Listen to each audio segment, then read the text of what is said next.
Welcome back. I'm Pat, that Halloween movie collector. It's been a minute since I've done a Kiss My Past episode. So I was listening to some Kiss, and I said, you know what? It's probably been well over a month or so since I did one. And these are going to be sporadic and just spur of the moment thoughts of Kiss. And I was thinking, a little nostalgia. My mother just passed away, and thinking about when I was younger and how she would embrace the fact that I love Kiss. And my parents really didn't. They would never take me to a concert, but they never deterred me from loving Kiss, and I had all the Kiss stuff. They bought me all the shit I wanted for Christmas and birthdays and everything. So I was thinking back to, well, what was my first Kiss? First time I saw Kiss was, had to be 75. My brother, 6 years older than me, came home with Kiss Alive. And it was a copy he had borrowed from a friend to visit school. I guess they were talking about Kiss, and he got it before my brother did. He brought it home, and I remember seeing it on the dining room table when I came home, and I was like, what is that? I'm like, holy crap, look at this. I need to see this. And of course, those of you who have older brothers know that they don't want you touching their shit. So of course I had to wait till he left and opened it up, the gatefold, reading the notes on the inside, seeing the other Kiss albums with their faces, and then open up the booklet, the Kiss Alive booklet, and I was like, what is this? I fell in love. I'm like, this is cool shit. So of course I had to wait to sneak it on the stereo because did I have my record player yet? I had a portable record player, but my brother had a stereo because he was older. And I remember him waiting for him to go out so I could listen to it, and I loved it. And eventually, I remember my first Kiss, because of course we had to have separate everything. So my brother's Kiss records were off limit. His records were off limit, so I had to have my own. I had to have two sets of everything, which makes sense because now, as an adult, I have my own set and he has his own set, so sort of makes sense. But my first Kiss was, honestly, it was a 45. It was a 45 RPM of Mr. Speed and Hard Luck Woman. That was my first Kiss record. And it was on the Camel label, for those that collect Kiss vinyl. There was the early the Bogart label, then there was the Camel label, and then there was obviously the later Casablanca label and the Filmworks label. If you want to get real geeky with all the different labels, that's what I do. But that was my first Kiss. And to this day, Mr. Speed is one of my favorite songs. People always ask, what's your favorite song, Kiss? I'm like, just put Mr. Speed on. I love it. I'm a guitar player, so I love playing it. It's a great riff to play. It's a lot of fun. And it's funny when you play it, especially for a Kiss fan, like, oh man, I love Mr. Speed too. There's so much love for that song. I mean, there's no disrespect to Hard Luck Woman. I know they were putting it out there because it was supposed to be like Maggie May-ish, thinking it was going to be a hit song. And I love it, but Mr. Speed just kicks ass. Sorry. And that was my first 45. I had a couple of 45s. I remember the first one being Mr. Speed.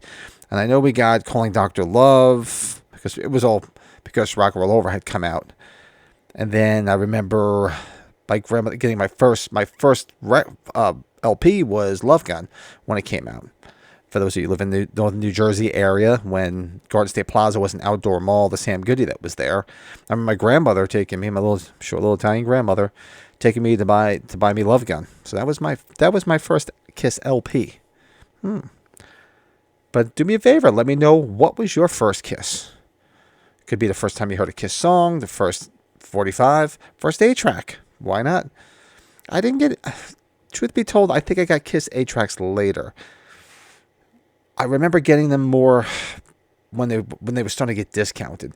I remember going to like Sears and like Corvettes. For those that don't know what Corvettes is, and Sears, because they've all gone by the wayside. I remember them getting like discount 8-tracks, because 8-tracks were like kind of they were starting to fall out of favor in the late 80s, and they eventually disappeared by 82, 83.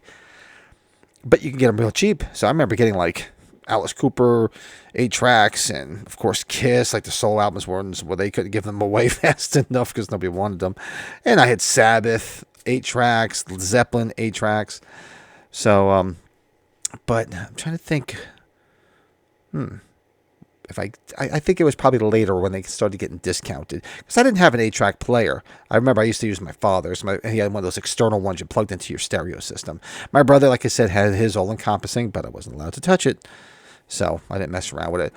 But my first Kiss was a 45 record, Mr. Speed, Hard Luck Woman. My first LP, that I own that I got was Kiss Love Gun in '77, and from there, little by little, just dribs and drabs. I remember going to Corvettes. For those that don't, Corvettes had a great record section in it. For those that know the store Corvettes, so I remember going getting and then going back into the catalog, probably around 78, 79, as birthdays and Christmas passed. I remember going back and getting Hotter Than Hell and getting Dressed to Kill, getting the debut LP. So because I had Alive at this point, and I wanted to go back and hear all the studio versions because I didn't have all those LPs. You remember, I was a young kid. I didn't have the money to just go to the store and buy this shit. So it was nice to go back and visit it and get all those earlier LPs and hear the different versions, because now I was so ingrained in listening to the live versions that when I went back to studio versions, truth be told, I was like, wow, what a snooze fest. Not because I didn't like the songs. I'm a Kiss fan. I love them, but you just love the live version so much better, especially the ones on Alive. But that's what I just want to come on and just sit here and say. Talk about my first Kiss and have you guys here. Drop them in the comments. What was your first Kiss? Maybe it was in owning one of their records or listening to it. Maybe it was a visualization. Maybe you saw them on the Paul Lynde Halloween show. Maybe you saw an American Music Awards or the People's Choice Awards. Maybe you saw one of their commercials. They had commercials, going back to Hotter Than Hell for their LPs. Or maybe it was for their merch, for the Kiss dolls, the Kiss radio, Kiss Your Face makeup kit from Renco. They could have been anything like that. So let me know. And probably do a couple more Kiss My Past. Try to get a little bit more in there now that things are slowing down a little bit and I can get some more of these pumped out. Got any ideas? Hey, I'm all ears. Just love talking Kiss and just figured do a quick short video on something that was a little nostalgia here about my first Kiss. So let me know yours. Do me a favor, hit the like button. Helps people find this channel. You like Kiss, you like horror. Kiss and horror go hand in hand. Just talk to Gene. So make sure you subscribe. Don't cost nothing.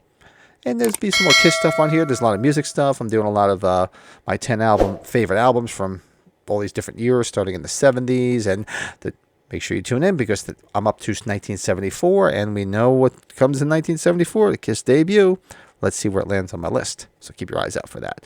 But until then, like, comment, subscribe, all that happy horse shit. And I'll talk to you soon.